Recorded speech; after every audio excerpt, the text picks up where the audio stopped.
안녕하세요. 3학년 어린이 여러분. 우리 오늘은 사단원 8차시 느낌을 살려 시쓰기를 해보도록 하겠습니다. 국어책 150쪽을 준비해 주세요. 오늘 우리가 공부할 내용은 먼저 재미있는 표현을 생각하면서 시를 읽어보고요. 두 번째, 대상의 느낌을 떠올리면서 감각적 표현도 활용하고 흉내내는 말도 활용해서 시를 써보고요. 그리고 마지막으로 시화를 그려보는 활동까지 해보도록 하겠습니다. 자, 국어책 150쪽에 천둥소리라는 시를 읽어보겠습니다. 여기에는 어떤 재미있는 표현이 있는지 한번 생각해 보세요. 천둥소리, 글 유강희, 그림 이고은. 하늘에 사는 아이들도 체육 시간이 있나 보다. 우르르 쿵쾅 운동장으로 뛰쳐나가는 소리. 자, 아주 짧은 시였죠.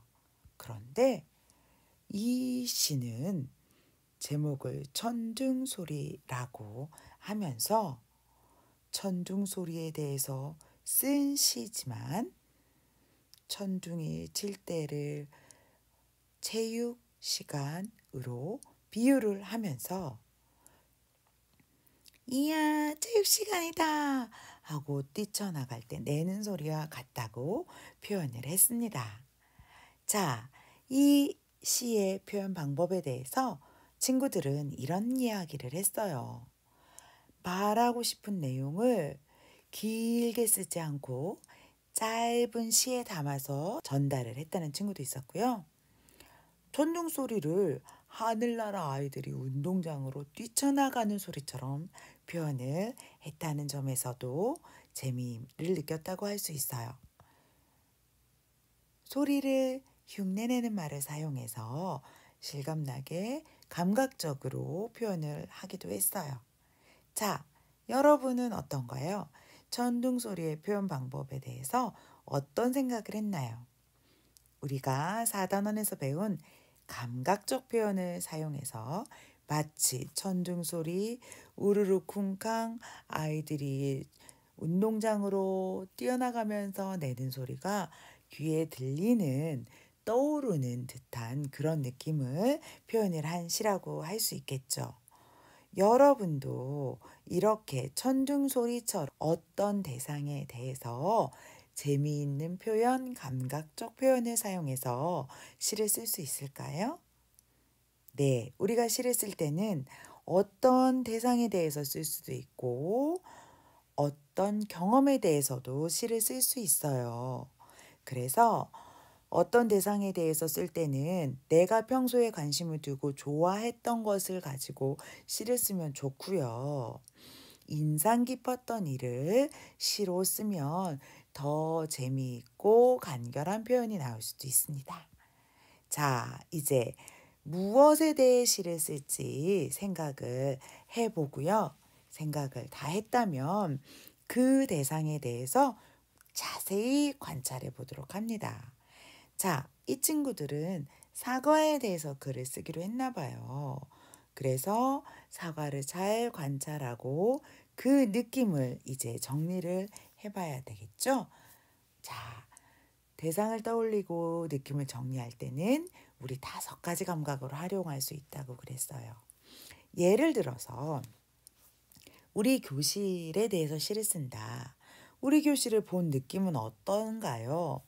네모 반듯, 반듯반듯, 교실 바닥도, 책상도, 칠판도 반듯반듯 네모 모양이에요. 우리 교실의 냄새를 맡으면 어떤 느낌일까요? 우리 반 친구들 냄새? 혹은 어떤 냄새가 날까요? 만져본 느낌은 어떨까요? 우리 교실은 너무 커서 만질 수 없다고 생각할 수도 있어요. 자, 어떤 소리가 들릴까요? 하하호 신나는 웃음소리가 들릴 수도 있어요. 자, 이렇게 대상을 보고 듣고 만지고 냄새 맡고 맛본 뒤에 그 느낌을 쓰는데 어떤 대상을 선택하느냐에 따라 맛볼 수 없는 게 있죠. 교실을 맛볼 수 있나요? 실제로는 맛볼 수 없지만 느낌으로는 맛을 표현할 수 있어요. 달달한 맛, 새콤한 맛, 새콤달콤한 맛, 쓴맛. 우리 교실에서 있었던 일을 떠올리면 쓰디쓴 약처럼 씁쓸한 느낌이 떠오를 수도 있기 때문이겠죠. 자, 대상을 떠올리고 이제 그 느낌을 정리해 볼 건데요. 소리나 모양을 흉내내는 말을 사용하면 좀 더 생생하게 표현할 수 있어요. 싱싱 달리는 자전거라고 하는 것처럼 하하호호히히 웃음 넘치는 교실 이렇게 할 수도 있고요. 뜨끈뜨끈 우리의 마음이 따뜻해지는 교실 이렇게 표현할 수도 있답니다. 자, 이렇게 대상을 떠올리고 느낌을 정리했다면 그 느낌을 이번에는 다른 대상에 비슷한 느낌을 가진 다른 대상에 빗대어 표현해 볼 수 있어요. 자, 밤송이의 밤을 꺼내다가 가시에 찔렸어요.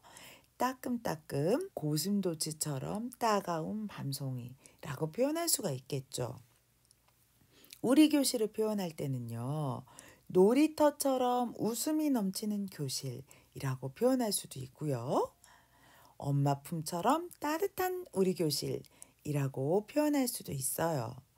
우리 집처럼 안전한 우리 교실 이렇게 표현할 수도 있겠죠. 자, 두 대상의 모양이나 색깔, 소리, 냄새 따위에서 닮은 점을 찾아서 한 대상을 다른 대상에 빗대어서 표현하는 것을 말하는 거예요. 자, 요렇게 표현을 했다면 이제 시는 리듬감이 있어요. 예를 들어서 운동장으로 뛰쳐나가는 소리처럼 우르르 쿵쾅 하고 들린다 라고 천둥소리를 표현했는데 이거는 줄글로 쓴 거고요. 이것을 시로 쓴다면 우르르 쿵쾅 운동장으로 뛰쳐나가는 소리 하고 간결하게 노래하듯이 표현을 해요. 예를 들어서 우리 교실에는 재미난 일들이 많아서 하하호호 웃음소리가 흘러나온다 라고 표현한 것을 시로 표현을 한다면 이렇게 표현할 수 있어요. 하하호호히히 웃음소리 넘치는 교실. 넘치는 웃음소리. 이런 식으로 표현을 하는 거예요. 자, 지금까지 우리는 한 대상에 대해서 생각하고 관찰을 해본 다음에 그것의 느낌을 떠올려 보고 표현을 하고 흉내내는 말을 넣어서도 표현해 보고 또 그 표현한 것을 노래하듯이 리듬감 있게 표현하는 것까지 해 보았어요. 그렇게 생각한 내용을 바탕으로 여러분이 직접 시를 써보는데요. 교과서 뒤쪽에 있는 자료, 붙임칠에 종이를 뜯어서 시를 쓰면 되겠습니다. 자, 시를 쓸 때 우리가 주의할 점, 표현하고 싶은 내용에 맞는 시의 제목을 써야 되고요. 표현하려는 대상에 대해서 관찰하고 느낌은 어떤지 생각해보고 대상의 특징을 어떻게 표현하면 좋을지, 어떤 감각적 표현을 사용할 수 있을지, 어떤 흉내내는 말을 사용할 수 있을지 생각해 보면 좋습니다. 그리고 그 생각했던 내용들을 노래하듯이 리듬을 넣어서 표현을 해보세요. 그리고 그 표현이 마음에 들지 않으면 우리 고쳐 쓰기 배웠죠? 계속 고쳐 쓰도록 하세요. 여러 번 고쳐 쓰면 고쳐 쓸수록 아주 멋진 시가 탄생하게 된답니다. 자, 우리 오늘 공부 잘 했나요? 천둥소리 시를 읽고 재미있는 표현, 감각적 표현을 찾아보았고요. 사물이나 경험을 대상으로 정하고 그에 대한 시를 써봤습니다. 자, 여러분은 오늘 무엇에 대해서 시를 썼나요? 여러분이 쓴 시의 제목을 댓글로 알려주세요. 다음 시간에는 여러분이 쓴 시를 시화 작품으로 만들고 친구들 앞에서 낭송하는 공부를 하겠습니다. 다음 시간에 만나요. 안녕.